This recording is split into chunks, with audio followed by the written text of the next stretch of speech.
Mon frère, ma soeur, je voudrais t'exhorter à une profonde adoration.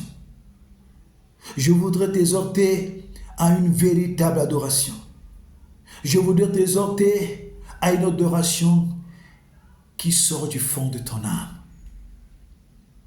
Quand la Bible nous dit que Dieu est esprit et que ceux qui l'adorent doivent l'adorer en esprit et en vérité, ça veut dire également quelque chose de très merveilleux. Ça veut dire que tu dois laisser ton esprit humain fusionner avec le Saint-Esprit. Et quand tu vas fusionner avec le Saint-Esprit va te soumettre à son leadership et le Saint-Esprit va te transmettre le caractère de Dieu. Le Saint-Esprit va te transmettre la vie de Dieu. Le Saint-Esprit va te transmettre ses vertus et ses fruits. Le Saint-Esprit va te transmettre une vie de sainteté et de justice. Le Saint-Esprit va te transmettre une vie de vérité.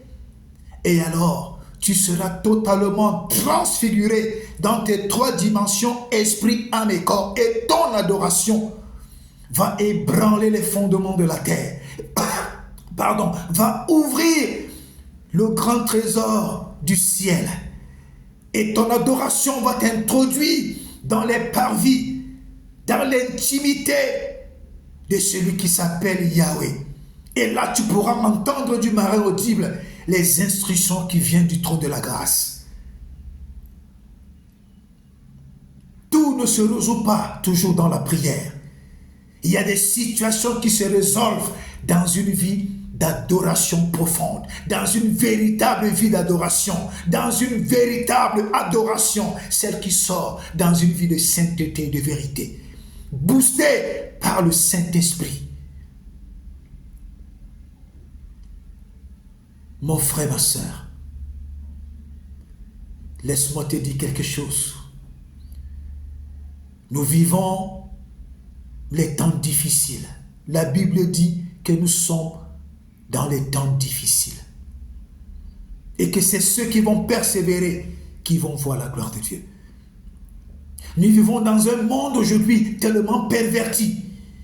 Perverti dans l'église, perverti hors de l'église, perverti au point où si tu n'as pas une véritable vie d'adoration, laisse-moi te dire, mon frère, ma soeur, ta lampe va se refroidir, ta lampe va s'éteindre.